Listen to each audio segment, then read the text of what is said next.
Oh, Good afternoon, everybody. Welcome to the February 18th, 2025 DVMUG Zoom meeting. Glad you were able to make it. We will follow the usual format, and I will introduce myself. I'm Peter Weiler, um, one of the DVMUG board people and a member. So, we'll use the normal format. You can find the this next screen with the news on it. It is available. I believe John might have put it into the chat, but it also is in the DVMUG folder for those of you on the bulletin board. The links will take you to these articles, and we're just going to touch on what they say. So to get the whole article, I really recommend you click the links and have a look at them. links are in the chat now. PDF Thank, file. thank you, John. So we're going to start with this article from, let's see, this one was from Cult of the Mac, Ed Hardy, on a change in Apple Maps. So many of you probably are aware that President Trump, during the initial days of his second term of office, went ahead and actually he gave an order to change the name of the Gulf of Mexico to the Gulf of America. And Google Maps went ahead and uh, put that into motion. And Apple Maps started doing this the following Tuesday. Um, so in the United States, on Google and on Apple Maps, you will see Gulf of America instead of Gulf of Mexico. Although it's been named the Gulf of Mexico and for close to 500 years, I believe, and will remain that for the rest of the world, at least at this time. Uh, if you want to see this article, the URL is at the bottom. That link will get you there. So, are there any questions or comments? I always kind of wondered what they got out of this. And then I saw that Apple now is partnering with Starlink or something for something which is Musk's thing. I wonder if there was somebody that said, hey, if you do this, we'll give you that. Well, Mexico filed a suit and pointing out that the logic of it is incorrect in that the territorial waters of the Gulf of Mexico are superior in area to the territorial waters in the Gulf of Mexico that the United States controls.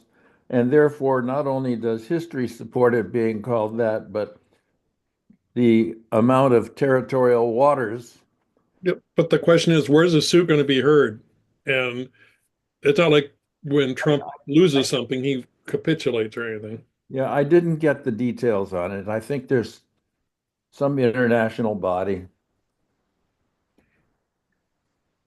Well, I guess we aren't going to resolve this one, but Uh, I I, will say this, I was very surprised that Apple did that. Very surprised.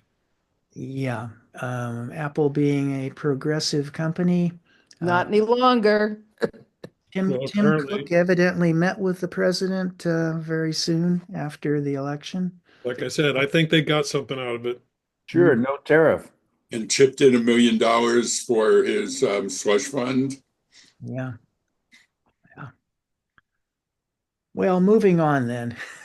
Well, hold on. I want to add, if I may, Certainly. to Apple Maps. Um, I recently had to travel up towards Copperopolis, um, up there, and it was off away from Copperopolis into the roads outside of Copperopolis, and believe it or not, Apple Maps got me messed up. I uh, right there and then I started using Google Maps. And believe it or not, Google Maps got me to where I was going and gave me correct instructions. So Was that just recently? that was about a week and a half ago. Yeah, Yeah. good. It's good to be discerning. I think I've spoken of the time my wife and I were driving south on Highway 1, and we were right against the ocean. And Siri, or the voice on the iPhone, said, make a right turn. Into the ocean. Yeah. Yeah, it Okay. would have been right off the cliff, so we didn't do that. Well, were you going scuba diving? No, that wasn't our intention. Oh, But I kind of see the point a little bit on their side, although I don't know what, because basically some roads on private property are probably not in certain maps, but Google had no problems. So not that I'm putting one in front of the other, but just my experience. Okay. So the next article is from Tidbits and Adam Engst. And he's talking about how some new Apple health studies uh, into the research role of tech for improving health. And this little image here shows what Apple might be showing on the iPhone. Ooh, At any rate, this so what study the hell happened?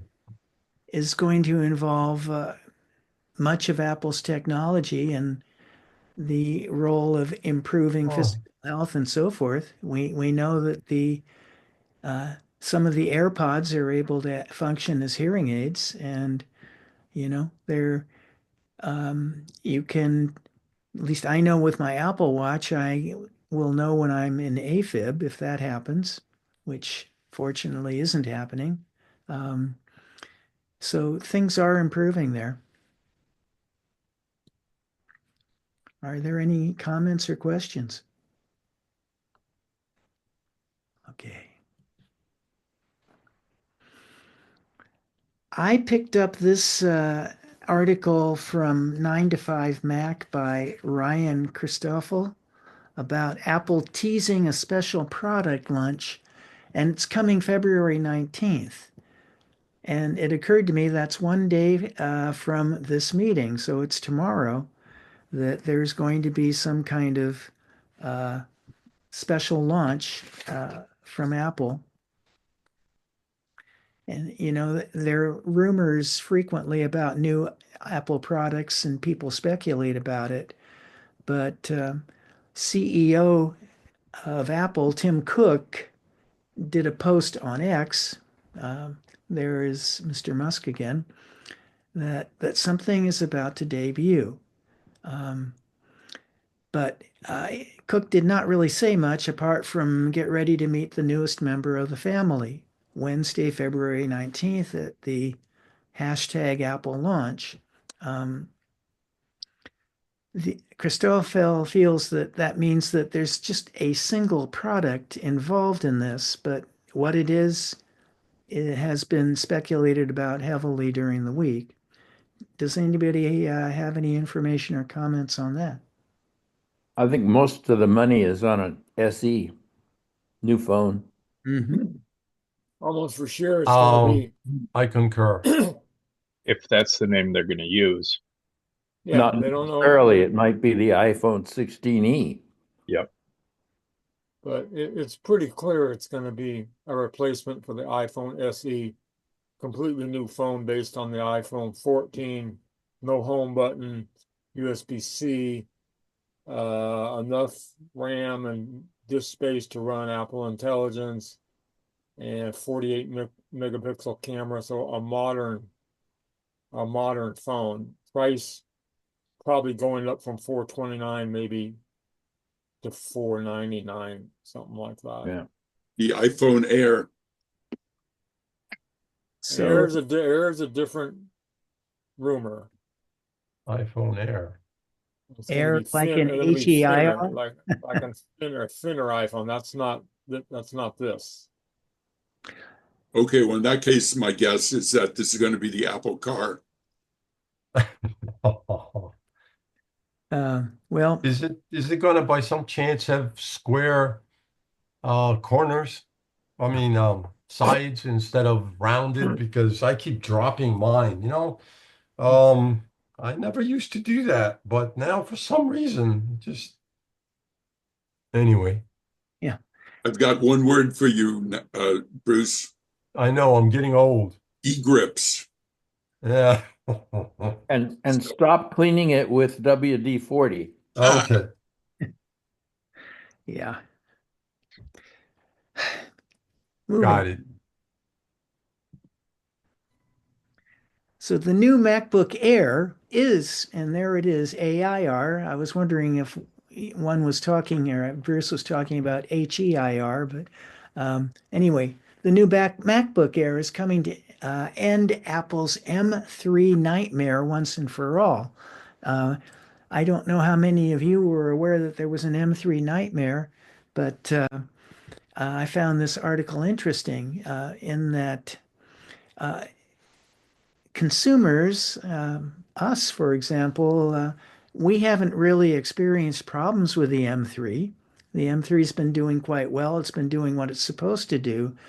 The problem has been for Apple because evidently it has been a lot more expensive to produce these M3 chips into their product line than they anticipated. And the M4 chip uh, is evidently easier to put back into the product line and cheaper for Apple. So they are bypassing the M3 for some of these kinds of Apple devices. And the M4 is showing up faster. Are there any comments? I read it's the chip manufacturing process with the M3, and they've solved a lot of the problems with the newer chips, so they want to move on. Right. And I think they're saving money by doing so. But I have fortunately, go ahead. I have an iPad with an M4 in it, and I love it. I think it's just the greatest thing since shower curtains. Everything should Spread, be right? everything that's already not on an M4 should be upgraded by the end of the year, so everything's consistent on one chip. That's the rumor. But if you're searching for a new phone or a new Mac or something like that, this could be a good time. Uh, I mean, it isn't like the M3 devices that were manufactured were bad. They work just great. But it There's a good deal right now. Apple has a M2 Mini refurb full 1 year warranty for $319, which is if you don't have an computer and you have a Mini and a monitor and a keyboard and a mouse, that's a pretty cheap way to go to get up to speed. indeed, yes. Okay. One last article. This one's by Chip Loader of Apple Insider. How to stop Mac OS Sequoia from sharing your Safari Spotlight. Uh, and am I missing something? Searches, on on with Apple. Well, let me read it here. What was it that was missing? Um, Sequoia sends Safari queries and Spotlight work. And what is that next word, which I can't see anymore?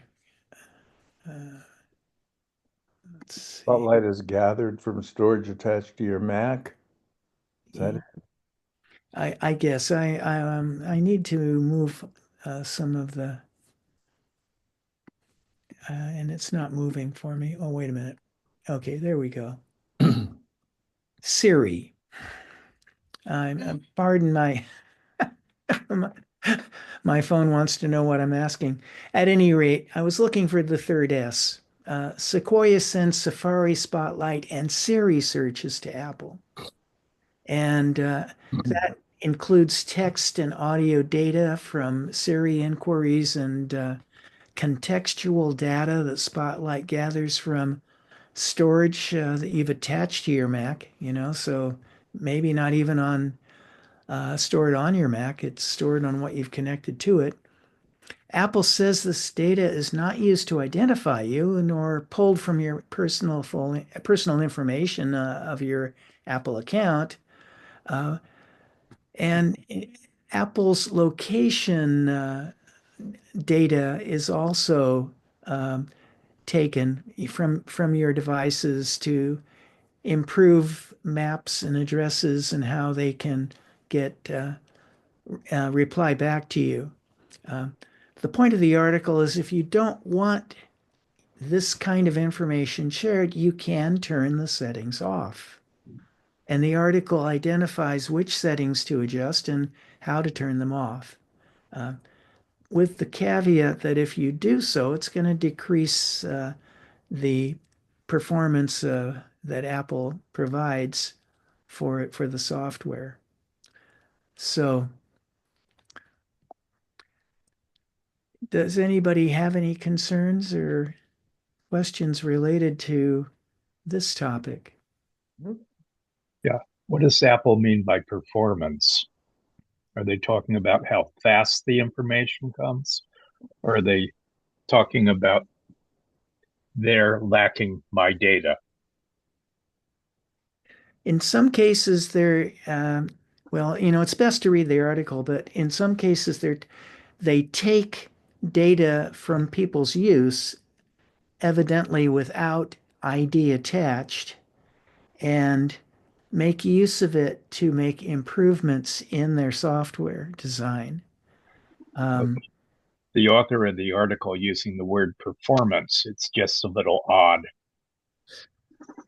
That word might have been mine, actually, when I was writing up that description. Okay. I don't recall if performance was actually within the article, but it's easy to check. Okay.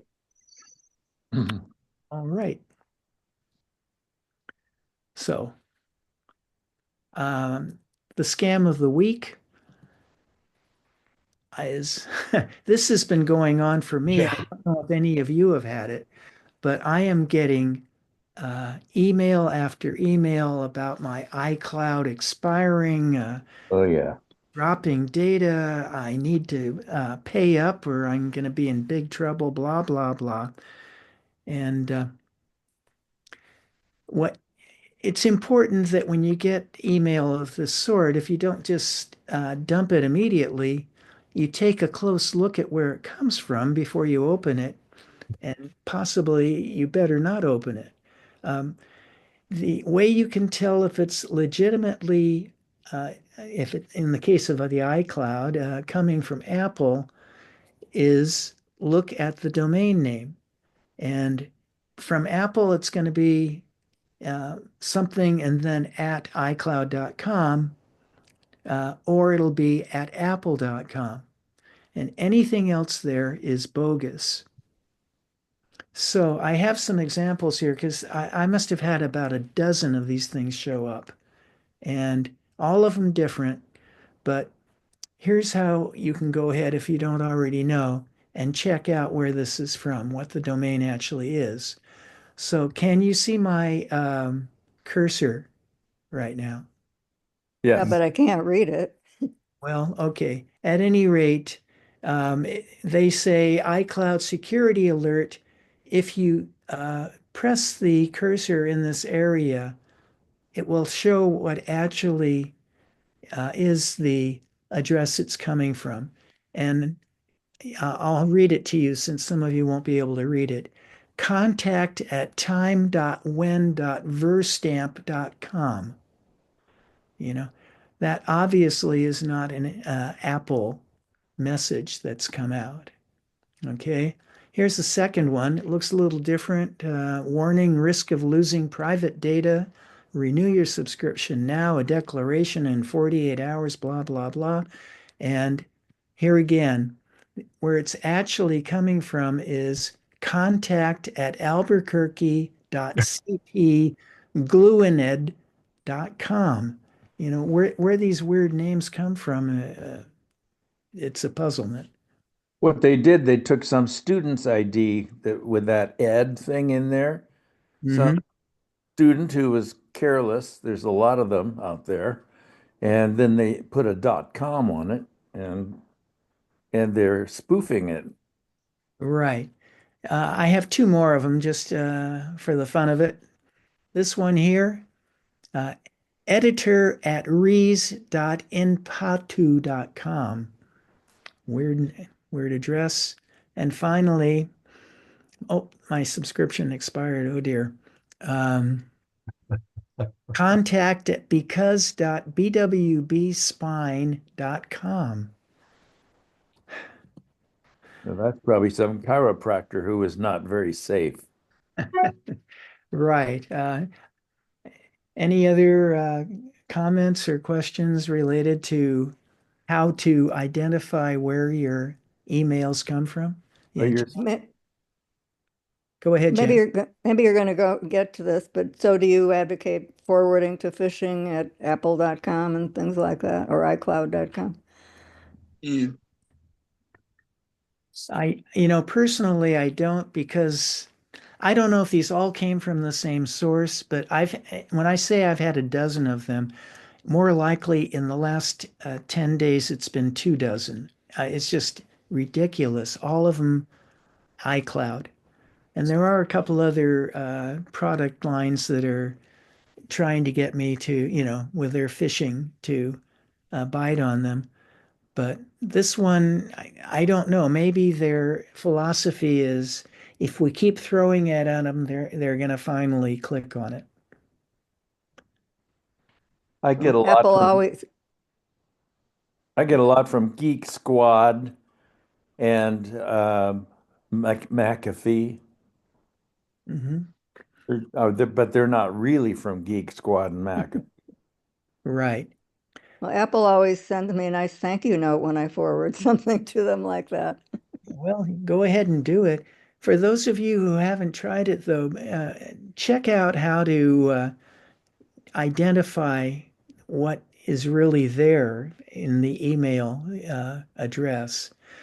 And what I don't know is whether it's possible to spoof uh, iCloud.com or Apple.com over. Yes, it is. Everything in an email can be spoofed. Every Right. single thing except if you look at the header information with all the details is the last IP address that it came from.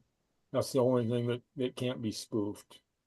Yeah, and that's not, and that thing where you popped out to see the return address, that's not actually the originating, necessarily the originating, because you have to Address. see the whole chain of where it came from back to its source. So in general, the thing is, it's interesting to do that. It's a good thing to do, but if it then looks at, but you still could be deceived.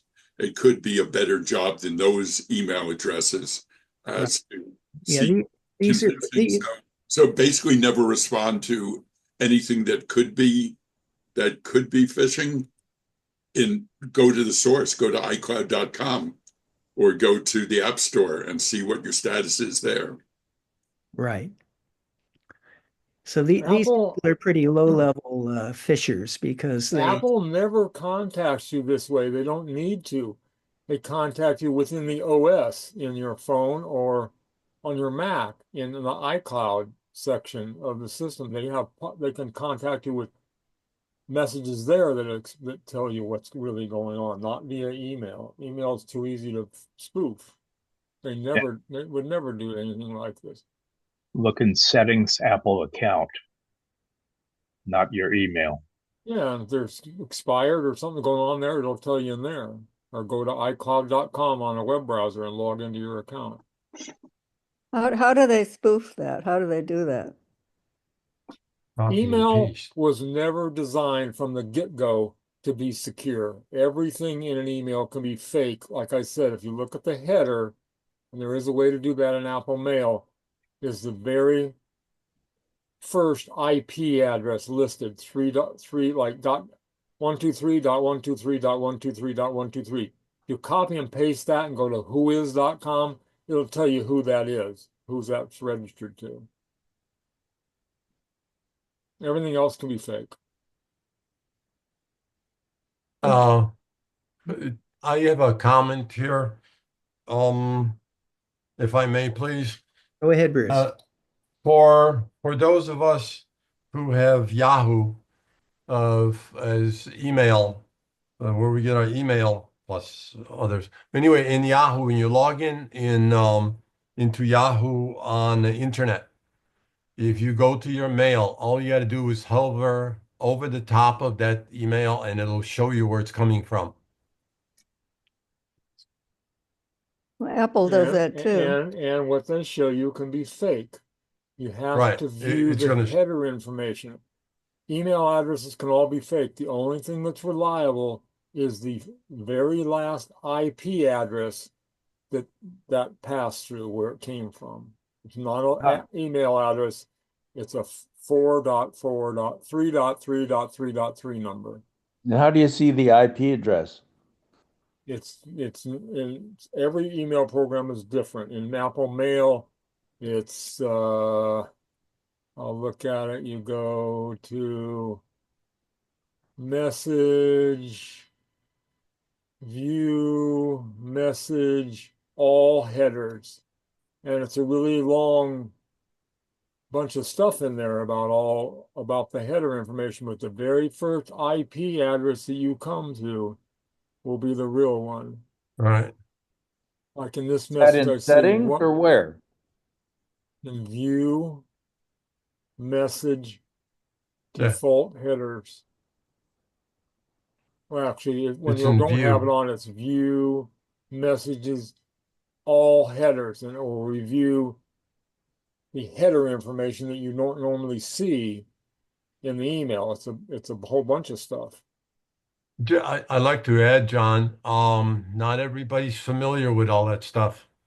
I know There's a whole that bunch it's of, not easy to read, right. but in the first line I see in here, when I get to a IP address, I see 198.2.184.11. It's always 4 sections. It could be 1, 2, or 3 numbers in 4 sections. And if you copy and go to whois.com, you can look up and see who owns that IP address. That's a machine that this last message passed through. And that's the only thing in the entire message in here, all this stuff that can't be fake. You're saying the last IP address or the first? The very first one you come to Very first. in the header. And if you're in iOS, how do you find that? I have no idea. No. So that only works on the Mac, not on iPads or phones. Don't know. Okay, well, let's go ahead and continue. So moving on to the videos for this week. Did Kenji have his hand up or is that done? Oh, No, that's sorry. okay. Like the news, the videos are listed. There will be 6 of them. And you can review them yourselves at the URLs, the links shown below. These can be found in the chat or in the on the bulletin board at the DVMUG folder. You'll see with these 6 messages that 3 of them, well, 2 of them are about 10 minutes long. One of them's about 5, and third one or fourth one's about 3.5 minutes, and then we have a 1 minute and a 41-second thing. So they really the long ones are Uh, a minimal number. Peter, I think we've seen the 5 iPhone settings you need to turn off right now. There was another one that was very similar. I reviewed that. It was like 7 or something. It was a different one. Okay, I don't sorry. know. Well, I thought it might be the same too. Trevor Nance did have another video, but yeah, this one wasn't one that's been shown. Yeah. Anyway, I think it might be worth reviewing it. Let's go ahead with Gary though and start with the first. This is 13 uses for your Mac Escape key. Hi, this is Gary with MacMost.com. Let me show you some uses for the Escape key on your Mac. So often I'm asked how you can cancel an action in the middle of it. Like if you go to save a document and you decide you don't want to save it just yet. Sometimes the answer is obvious, like there's a cancel button. But how do you do it with just the keyboard? Usually you can cancel actions using the Escape key. Here are a bunch of examples. So let's say you go to save a document like this one. So I can go to File Save or Command S, and then let's say I want to cancel right here. There's the cancel button and that will work. But how do you do it with the keyboard? There are actually a few ways. One is to actually use Command period. That usually simulates pressing the cancel button. But you can also usually use the Escape key in any situation where you see a cancel button. So a quick escape will also close the dialog without doing anything. And this works in a variety of different dialogues. So Command O or File Open brings the open dialog. There's a cancel button, but the Escape key will do it as well. I go to File and then Export to PDF. And then you can see there's a cancel button there. And sure enough, the Escape key will work to cancel the dialog as well. Sometimes you won't see a cancel button, but it will still work. Like for instance, if I control click here on the toolbar, I can customize toolbar. You can also go in the view menu in most apps to customize toolbar.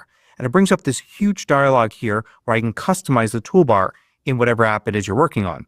There's no cancel button here along the bottom, but pressing the Escape key will dismiss the dialog. Now when you're using something like Mission Control or App Expose, the Escape key will work there too. So I'm going to use Control up arrow to enter Mission Control. And there are several different ways to leave this, but a way to do it with just the keyboard is to press the Escape key. The same for App Expose. I'm going to use Control down arrow to do that. And you can see here I'm in Pages. I can tab to other apps and see all the windows in that app.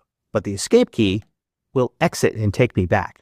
By the way, if you find these videos valuable, consider joining the more than 2,000 others that support MacMost at Patreon. You get exclusive content, course discounts, and more. You can read about it at macmost.com/Patreon. Now you can also use Escape to dismiss Quick Look. Like I've selected a file here and I'll press the spacebar to bring up Quick Look. I can just press the spacebar again and it will dismiss Quick Look. But you can also use the Escape key. It also works for Spotlight. If I use Command Space to bring up Spotlight Search, I can use the Escape key to dismiss it. You could also just use the same Command Space to dismiss it. But you can also go deeper than that. If you start typing something in Spotlight and decide to use the Escape key, it won't dismiss it right away. But what it will do is clear out the text at the top first, and then the second escape will dismiss it. You can also use it to cancel asking Siri. Whether you're using Type to Siri or the microphone, you can use the Escape key to dismiss it. So I'm going to activate it and then dismiss it like that. If I'm using Type to Siri, I can type something and then use Escape, and then it will delete what I typed and go back to nothing, and then a second escape will dismiss it. You can also use it for dismissing menus. So for instance, let's say I click once on a menu here. Now I can use the Escape key and it will close the menu. This is useful if you use the keyboard to trigger the menu bar. For instance, I'll use Command and Shift and the / key, which is question mark, and I can navigate around here, and Escape will simply dismiss it. The same thing if you have your keyboard settings set to use Control and F2 to select the menu bar. You can see I'm moving around in here, and I can go down and I can use Escape to dismiss it then. It works for other things in the menu bar as well. For instance, I can activate Control Center here, or using the FN and C key, and Escape will dismiss it. But any of these will actually work with Escape. So for instance, I can use the Time Machine menu item here and Escape. I can use even a third-party app like my own Clip Tools here and Escape. And it also works with Notification Center. Click here on the time, you get Notification Center. There's keyboard shortcut as well, and you can use Escape to dismiss Notification Center. And sometimes toolbars actually bring up menus, like for instance the Share menu here. So I've got this file selected and I can click this button here and it brings up this menu, but an Escape will dismiss it. This is also true for dock menus as well. So for instance, I can click and hold Launchpad here and I get this menu of all of the apps in alphabetical order, or any of these. So if I go to Photos here like this, you can see I get a menu and I can use escape to dismiss that. Now, like with Spotlight and Siri, you can clear out search fields using escape. So here I am in system settings as an example, and I could start typing something like this.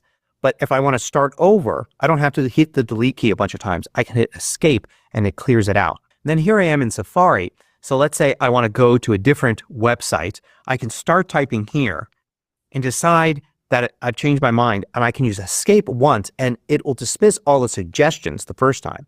The second time, it will clear out what I've typed and go back to what was there before. And the third time, it actually exits the field entirely, going back to the web page. And it's not just search fields. If I want to rename a file, one way to do it is select File and then Rename. But I could also just press Return as the keyboard shortcut. Now I can type something, but if I decide to want to change my mind, I can use Escape and it will revert. Another thing that Escape will do is it'll exit full screen mode. I can go to View here and choose Enter Full Screen. There's a keyboard shortcut too. Any way I do it, if I get to full screen mode with a window, I can exit with the green button, sure. And I could also use that same keyboard shortcut and menu item here. But I could also use the Escape key to exit full screen. It won't do that for split view, but what it will do is allow you to exit starting split view. So if I use the green button here, go to full screen and say, okay, this is going to be the left, and now I get to choose the right. But at this point, if I change my mind, I use Escape and it exits without having implemented the split view. Another thing you can use Escape for is to cancel autocorrect. So let's say you're typing something like this. And you can see how it's going to autocomplete here. But let's say I don't want it to autocomplete. Now, one way to do it is to just keep typing and use the correct word. Like that. And you can see how just by ignoring autocorrect, it took care of itself. But to escape it, whether you see the word completed there or you were seeing this older type of autocorrect, you can use the Escape key.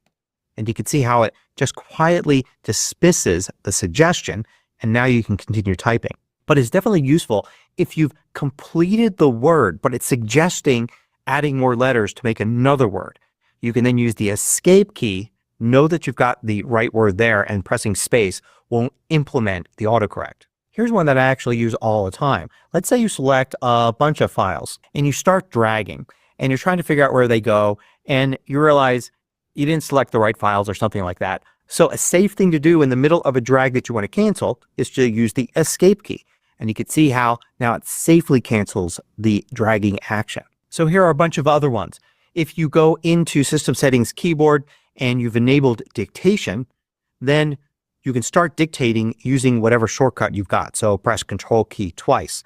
But if you want to cancel, you can just press the Control key once in that case, but the Escape key works as well. So you can see how now I'm dictating, but a quick press of the Escape key and I'm done. You can also use this to cancel screenshot mode. So Shift Command 5 brings up screenshot mode here. You can capture the entire screen, selected window, a portion. You could be selecting a portion for screen recording, any of that. You've got this little X button here, but you could also just use the Escape key to cancel it. And there are a ton of other uses, especially in different apps. You want to check your favorite apps and see where the Escape key can help you. For instance, in Photos, if I double click on a photo here to view it, I can click this back button here, but also the Escape key will take me back. If I go to Memories and I start playing a memory like this one, the Escape key will cancel it and take me back to Memories. Another example is here I am in QuickTime Player, and if I go to trim the video, a quick Command T would do that. I'm now in trim mode, but you can see here there's a cancel button, so that should give you a clue that the Escape key will also exit trim mode. And one last one I want to show you is not using the Escape key by itself, but using Command and then Option and then Escape. And this will bring up the Force Quit Applications window. If an application is misbehaving, this is a way to be able to select it and then force it to quit.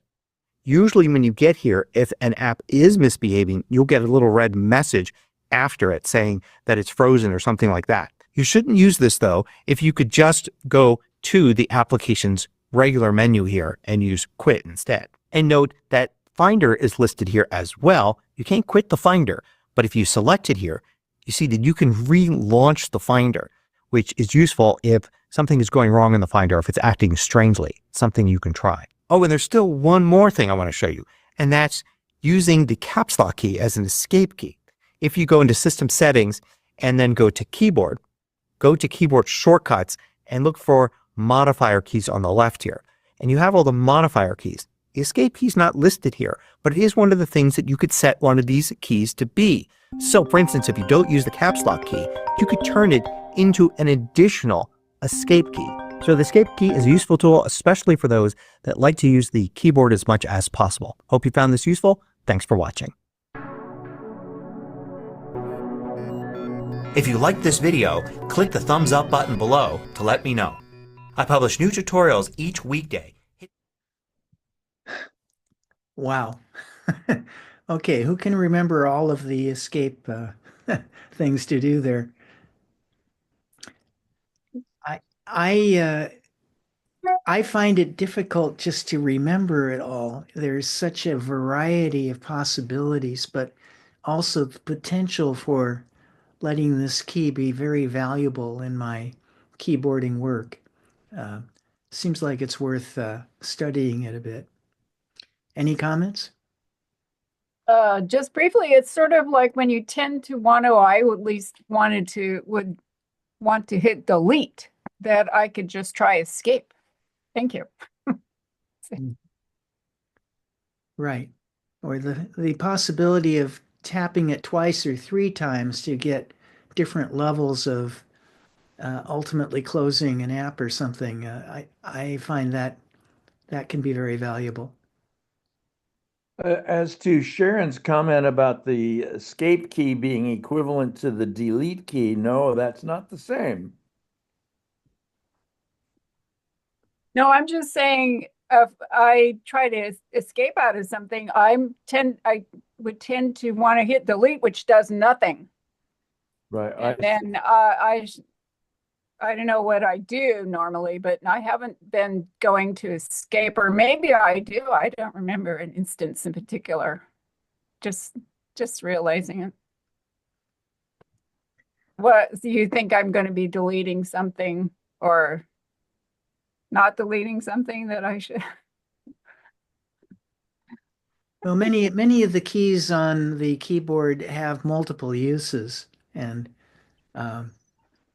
as Gary himself was showing, there's often are several ways to do the same thing, or at least two ways to do it. And it wasn't on the original Mac keyboard. Escape was not? Nope. Oh, okay. I find it indispensable when I'm at full screen mode. Sometimes it's really hard to get out of it, and escape does the job. Standard user interface everywhere now. Mm-hmm. All right. Bill, do you know when Apple included the escape key? I think after the first Mac keyboard. I think it was on the Apple II, but they didn't have it on the first Mac keyboard as far as I remember. There was a key sequence you could bring it up, but it wasn't there. Has delete always been there? I think delete's always been there, right? Probably. On an extended key. And I think when you say that the escape key wasn't on the original Mac keyboard, I think you're talking about the Apple keyboards, not the Macintosh keyboards, right? Talking about Mac 128 and Mac 512. I thought there were, well, I don't have those anymore, but that was a good keyboard though, too. Okay, well, let's move on to the next video. So this is a short video from Apple support on how to turn a live photo into a video. So, we got used to, with our, SLR cameras and whatnot, pushing the shutter button and getting a still picture. And that was the way the iPhones worked initially. And then they came up with live photo. And you can push the button and you'll not just get one image, but you'll get a short stream of images, which can be useful if, it's when one person in the group you're shooting blinks or something and you want to keep his eyes open. That you can use a live photo to select a specific image within it. But also, and this is something I hadn't tried myself, but you can save these things as videos. So this is, let's see, it's 41 seconds, so don't blink. You can turn a live photo into a video in the Photos app while keeping the live photo in your library. Here's how. With a live photo selected in Photos, tap the More button in the top right corner of the screen. Then just tap Save as Video. Your video is saved to your library, and you can find it in the Videos collection in Media Types. And that's how to turn live photos into lively videos. To learn more about your iPhone, subscribe to the Apple Support YouTube channel, or click another video to keep watching. Okay. Any questions or comments on this? Okay. So the next video is by a fellow named Trevor Nance. Evidently, we've had in the past, some Tuesday, maybe a few months ago, a similar video by him. He's telling you settings that you need to turn off on your iPhone. Here are 5 iPhone settings you need to turn off right now. Now, if you're on your iPhone and you just got a brand new iPhone, or if you've had it for a while, this is something that I would recommend every single person going through. There are 2 main categories. One is your personal privacy and settings to turn off to keep your privacy on your iPhone. And then the second one is to make sure that your phone isn't using up too much battery. Those are really 2 common things that I see people asking questions about and having issues with. One is your personal privacy, and the other one is your iPhone battery draining too quick. I'm going to walk you through all of those, but first, hit the subscribe button down below. Really helps me out. Thanks, guys. Now, the first thing we'll do is head into our settings. We'll spend the entire time in our settings in a variety of different menus. So let's scroll down, and the big culprit is, you can see, privacy and security. Tap on that. And the very first thing I would recommend doing is going to the very bottom, and you'll be able to see analytics and improvements. Now, if you tap on that, you might see all of these turned on or all of these turned off, but I would recommend disabling every single one. So you can see share iPhone analytics. You can see analytics data. This is all the reports about your personal usage on your iPhone that are being shared with Apple. So just toggle that off and it will turn off basically sharing those analytics about your phone. But I would also recommend turning off share iCloud analytics, improve assistive voice features, and basically all of these. So if you want to share all your personal data with Apple, you can have them on, but I always keep all of these turned off because I want my personal data and usage of my iPhone to be private to just me. Now, another thing that we will do in a similar light is make sure that Apple is not sharing my data to advertisers so that they can track me and track my usage on my iPhone to sell me better ads. So tap on Apple advertising here. And you can see here, if you have personal ads turned on, you might be able to hit this view ad targeted information. Basically, it says turn off personalized ads so that you will basically not receive any of those personal ads that Apple is, kind of targeting to you based on your browsing history, your app usage, your usage on your phone. Again, I would recommend turning this off. In the days of Apple advertising, Google, Facebook, all of those, you get advertised to enough, and I would prefer not to share any information about my iPhone usage to advertisers. Now, we've done both of those things directly on here. Let's go back here and do other privacy things as well. So we're going to tap on privacy and security again, but at this time, at the very top, we're going to go to location services. So regarding privacy, you don't necessarily want to share all your analytics and your advertising data with random people, but you also don't want to share your location with either Apple or with random apps that you don't necessarily want to have access to your location. So on some of these, they request access to your location for whatever reason, and it doesn't really make much sense.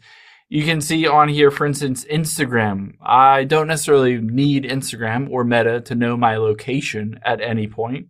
I can choose to tag a location on a photo or a post or something, but I have that set to never. So go through this entire list and switch everything that you are okay with to maybe while using. I would never recommend having this. Some of them are, let's say for maps, some of them have ask when basically I open up the app. Some of them have the ability to use your location whenever they want, even if the app is open or not. So again, I would make this as restrictive as possible. But the very bottom, let's tap on System Services. And you can see everything with that kind of purple compass arrow indicates that it is user location really recently. And the gray one indicates that it's user location within the last 24 hours. So on a lot of these, you can see on some of these, you might want to keep open, but in-app browsing, calibration, you can see setting time zone, share my location. A lot of these I would recommend turning off. So you might want to keep some of them on, like Find My iPhone if you use the Find My iPhone. Or you might want to turn on cell network search so you can get the best cell network wherever you are. But again, I would recommend turning a lot of these off. And a big one is significant locations. So on here, basically your iPhone will track where you go to often, and it will track it onto your phone and potentially share that with other apps or Apple. So if you have that turned on, I would just recommend turning it off completely and making sure you hit clear history here to delete out any of those old records. So now we've walked through a couple different things in here, and we need to make sure that both your analytics, your Apple advertising, your location is set to private. But I also recommend your browsing history and your browsing usage be very private. So let's go back here, tap on apps at the very bottom, and then we will scroll down until we get to Safari. So I usually use Safari, but if you use Google Chrome, you're going to do the same thing on Google Chrome. Let's open up Safari. You can see here, there are a number of different things that I will do. If you go towards the bottom, you can see privacy and security. You can see prevent cross-site tracking. I have turned on. Hide IP address. I would recommend hiding your IP address from the trackers. And then you can see here fraudulent website warning is turned on and not secure connection warning. And then you can choose highlights or not. But essentially, you don't necessarily want to share your information. You don't want to share your cookies. You don't want to share tracking information to a variety of different websites. Again, this is often used to advertise to you. For instance, if you Google, a new baby doll, and then you go to Facebook and then it advertises a baby doll that you might want to buy, and you're thinking, how does it know that I just Googled a baby doll? And on here, it's because this prevent cross-site tracking prevents it from detecting that, hey, I searched on this app or this website for something, and then it prevents it from being able to track it to another app like Facebook. All right, so we've done all of these different things, and this is a really good start to help to reduce your privacy kind of slipping out from your phone to other advertisers, Apple, all that stuff. However, I would also recommend doing a couple of things to help your battery life, because essentially there are a couple of things that are turned on that will quickly drain your battery. So let's tap on General here, and a really big culprit is background app refresh. This is kind of privacy and kind of battery. So you can tap on it. I have it set to completely off. So if you have it Wi-Fi and cell data, if I go back here, essentially this is allowing every single app that's turned on here to run different data, to collect data, to refresh their feed, all of that stuff, while I'm not even using those apps, which I think is a privacy restriction, but also drains your battery. So just let's hit this off. And now whenever you open up an app, you can refresh it, but otherwise it won't be using data and doing things in the background that you don't want it to do. Now, the last thing that I would recommend doing is, let's go back here, scroll to the very bottom, and we're going to hit on apps. And then we will scroll down until we get to mail. And then mail accounts here. Now, a couple of things you can see at the very bottom is fetch new data. If you have this turned on and push turned on, essentially what this is going to do is it's going to allow all of your email from Gmail, Yahoo, MSN, whatever, to be pushed over to your phone. Again, this takes up a lot of battery life and it constantly is refreshing. So I would recommend turning this off. And then on any of these different ones, I would switch the fetch to manual. Fetch is essentially your iPhone connecting to the servers, whatever, every 30 minutes, every 15 minutes, or I just set it to manual. So push is pushing it from the server over to your phone to get new emails. Fetch is your phone requesting new emails to get to your phone. But again, you don't necessarily need that. All you need to do is open up the email app here and it will refresh. This is something that saves a lot of battery. Constantly pushing or constantly fetching new email will use up and drain your battery life on your iPhone. So those different things related to privacy and the battery life of your iPhone is something that I always do. I have every one of my family members do, and it is really important to do when you first get an iPhone or if you've had an iPhone for a while. I hope this helps. If it did, hit the like button down below and leave a comment if you still have any questions. Thanks, guys.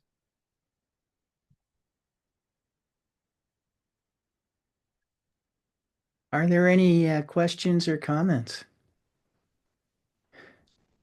Yeah. Yeah, I think this is an earlier version of the one that we saw. I believe it was last week or the week before. And there were some good tips in there. And the previous one, there were a couple of suggestions he made that suggested that he misunderstood some of the settings. Like there was one he told we should definitely turn off, which is warns us of something. And he seemed to think that it was broadcasting our information elsewhere. I was just looking at my phone for where it is, but yeah, some of the things he said are good suggestions. It's a little bit of clickbait, I think, to say these are things you must turn off right now, like crisis stuff there. So yeah, I'd rate this one 3.5. Okay. Any other comments? Yeah, I actually will rate it higher because Trevor got into settings on my phone I had no idea were even there. So at least I'm now aware of things to consider that I otherwise wouldn't have.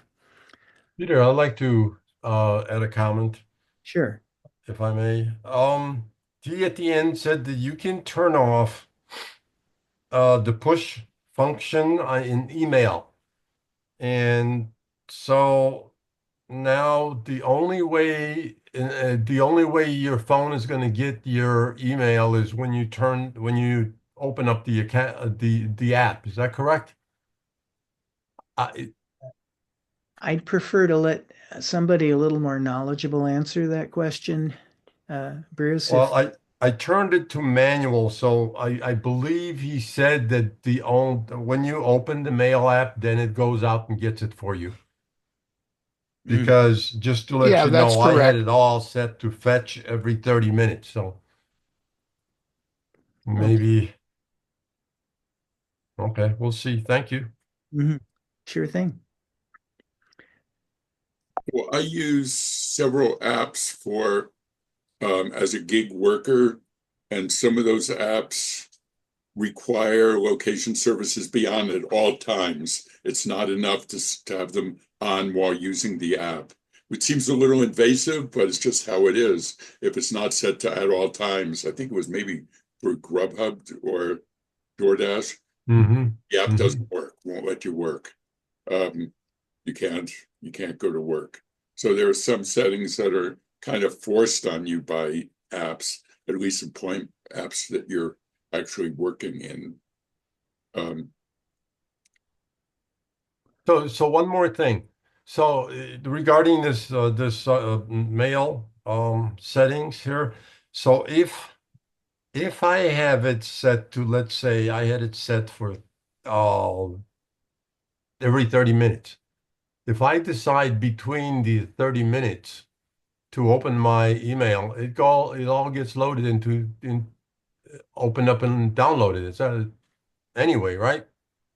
So it's a Yes. setting that's going to happen if I want, whether I want to, I'll load it down or not. Okay. Okay. One other thing, in the very first set of things that he talked about were like settings to share activity. And he suggested that we would be tracked if we share that stuff, but Apple and I think other providers also say that kind of stuff is anonymized.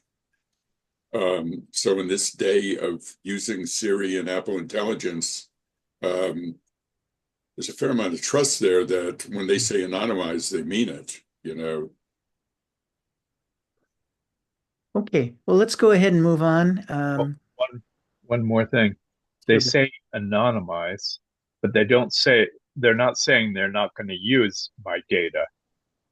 I opt out of having the ads served up to me on the data, but they're still collecting my data from my usage. They're just not putting my name on it. But for the overall function from Apple, they are using where I go. Of course they are. I mean, that's what it means to collect your data. Well, and they can profit from it. It isn't don't collect my data. It's don't use it to push ads at me.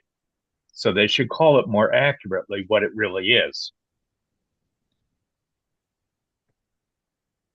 That's all. Okay, let's move on. We do have a question and answer period to explore some of these things more thoroughly if there is time. So let's see, how to upgrade your iPad by Apple support. This is about 3.5 minutes. Great. By keeping your iPad up to date, you can get the most out of your device with the latest features and security enhancements. We'll show you how to update your iPad wirelessly and how to update it using a computer. Before you start, make sure you back up your device, connect it to power, and connect it to the internet. Let's start by showing you how to update your iPad wirelessly. When there's an update available, you might get a notification which you can tap to start the update process. Or a badge might appear on the Settings app icon on your home screen. To check for an update, open Settings. Tap General if you're not already there, and tap Software Update. If you have automatic updates enabled, when a new version of iPadOS is available, your iPad downloads and installs the update overnight while charging and connected to Wi-Fi. Or you can install updates manually. You might have the option to choose between 2 available updates. If you'd like to continue using the version of iPadOS that's currently on your device, you can still install important security updates for a period of time. Or you can upgrade to the latest version. For either option, you can tap Update Tonight if you want to wait until later and your iPad will update overnight while it's locked and the battery has enough charge. Or to update right away, tap Update Now. Then, enter your passcode. Follow any other prompts, which might include reviewing and accepting the terms and conditions, to continue. Your iPad will begin the update process, and when it's finished, your iPad will restart. Next, let's look at how you can update your iPad using a computer. Before starting the update, make sure your device is plugged into a computer with a compatible cable and that the computer is connected to the internet. You might also need to allow your Mac to connect to your iPad. If you're using a Mac with Mac OS Catalina or later, use the Finder. If you're using a PC, use the Apple Devices app. If your PC doesn't have the Apple Devices app, or your Mac is using Mac OS Mojave or earlier, use iTunes instead. To start, open the Finder. You might receive a notification when a new update is available, which you can click to start the update process. Otherwise, click your iPad to select it. We're using the Finder, so it appears in the sidebar, but this will vary depending on what app you're using. Make sure you're in the General tab and click Update. Then click Update again and follow the prompts, which might include reviewing and accepting the terms and conditions to continue. Your iPad will restart when it's done. And that's how you can get your iPad up to date with all the latest features and security enhancements. To learn more about how to use your iPad, subscribe to the Apple Support YouTube channel or click another video to keep watching. Some sequences in this video were shortened.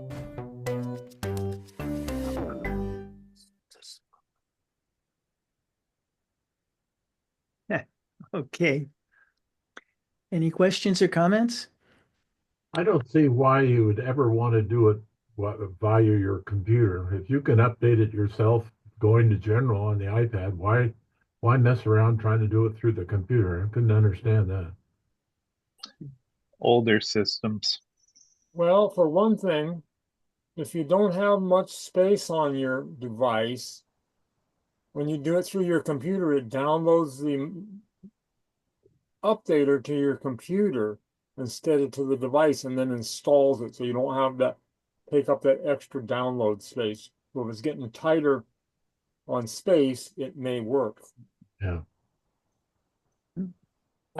You also get to back it up to a computer also. So you have an extra backup instead of just iCloud. Yeah, you could always do that anyway, yeah. Okay.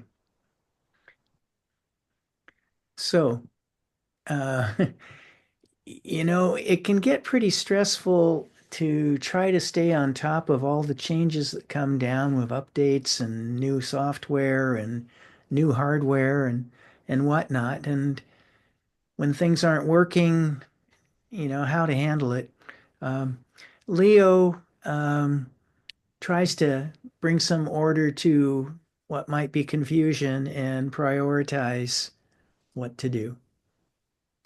If I could tell you only one thing. Hi everyone, Leo Notenboom here for AskLeo.com. A few years ago, I was asked to give a short talk about computer security. I was given 5 or 10 minutes, which forced me to distill exactly what I think about when I think about computer security. The way I approached it was to think to myself, if someone walked away from my 5-minute talk remembering only one thing, what would that one thing be? I gave the talk. I was invited back a second time, so I repeated the process. If I could have you remember only 2 things I say about computer security, what would those 2 things be? I gave that talk, and it led me to another talk about 5 things in priority order. Today, I want to give you that list in reverse order, a kind of a top 5 list of what I would tell you if I could tell you only one thing or 5 things. Number 5, keep learning. Now, I mean this in a couple of different ways. Of course, it means to keep learning about how to use your computer and technology, but more important, when it comes to security, it means to keep abreast of what's happening. Stay open to security or computer-related news. You don't need to understand the current threats and vulnerabilities in detail, but hearing about current tech security issues will help keep you more aware and secure. A good example right now is paying attention to the various types of scams that are currently making the rounds. Just hearing about them will help you avoid them if they ever cross your paths. A good resource is the Perfect Scam podcast from AARP. Number 4, be patient. So many people are in a rush to get something done that when they encounter a problem, they blow right through it, often making the wrong choices when it comes to their computer security. Take the time to do a little research or ask a question and get an answer. That patience will save you a lot of grief in the long run. Spending a little time up front can often save you a tremendous amount of time later if things go wrong. Number 3, don't panic. I see people make the worst possible choices out of panic. They click on anything, they install or even purchase anything that even hints about solving their problem. Many times, those solutions just make things worse, often much worse. Don't panic. Think it through. There's very little you can do that will permanently physically damage your computer, so just be okay with it. Take your time. Don't panic. Calm down enough to read error messages, make notes about what happened and in what order. Number 2, be skeptical. I know we all want to assume the best of humanity, and mostly we can. But when it comes to promises made by software vendors, pop-ups, or unsolicited phone calls, absolutely question the source. Make sure you understand where the information is coming from. See if you can't corroborate with some other information from an already trusted source. And yes, that means you should invest some time developing trusted sources. People you can reach out to locally or online resources you know you can rely on to steer you straight. Number 1, this one should be obvious if you followed me at all. Back up. The most important tip I have for computer security actually surprises people because it doesn't feel like a security thing at all. Back up. Back up your data, back up your computer. Things are going to happen. Hardware's going to fail, and in the realm of computer security, you're going to miss something. You'll end up with malware or ransomware or a virus of some sort. You can protect yourself against all of these things and more with a good backup in place. For example, if you get malware or even ransomware, you restore to the previous backup you took the night before, and the malware is gone. It's like it never happened. How much more secure and stress-free can you be? There you have it. 5 fairly simple concepts to help you stay safe. If you remember only one, sure, remember to back up. But hopefully, though, you'll remember all 5. And of course, I'm going to be here to remind you. For updates, for comments, for links to related topics and more, visit askleo.com/22985. I'm Leo Notenboom, and this is AskLeo.com. Thanks for watching.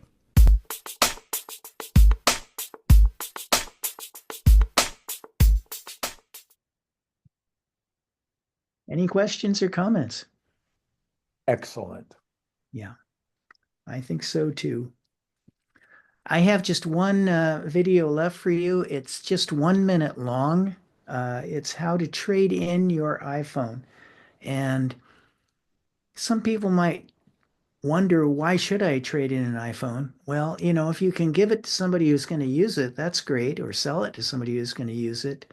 But environmentally, there are some reasons that getting it to the right place is a very good idea.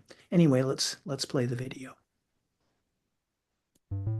Trading in is a great way to save on a new iPhone. It's easy to do online, and it's good for the planet. Here's how it works.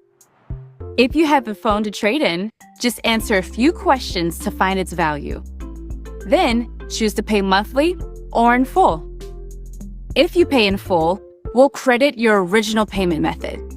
And if you pay monthly, your trade-in value will be applied to your bill. When you receive your new iPhone, you'll be able to activate it right away. And to guide you through setup, we'll send you a few short videos on how to back up with iCloud and transfer all of your data. Keep an eye out for your prepaid kit. It'll arrive with your new iPhone or just a few days after. When you receive it, you'll have 14 days to mail it back. And that's it. If you have any questions, our teams are always available by chat, phone, or drop by a store. Okay. Any questions, comments? One thing you can do with old phones that are maybe too old to trade in is that, at least in Pleasant Hill, the police department will accept them for the battered women's homes. They will always work whether they're activated or not for a 911 call. And in the battered women's homes, they don't need a telephone to talk to people, but sometimes they may be in danger and they have to call 911. So it's a good use for an old, obsolete phone. Thank you, Rick. I'm going to stop the share now so that we can move on to our question and answer period.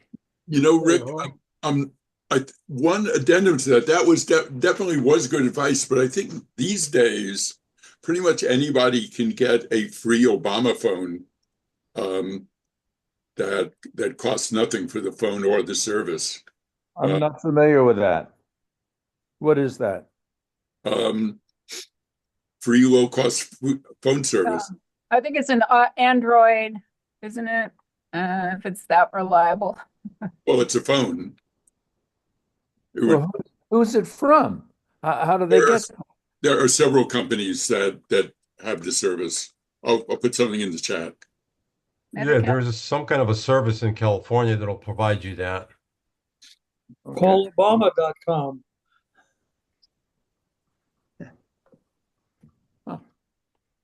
Okay, I'm going to end this recording unless you got any more questions about the main program, and we'll move on to the general Q&A.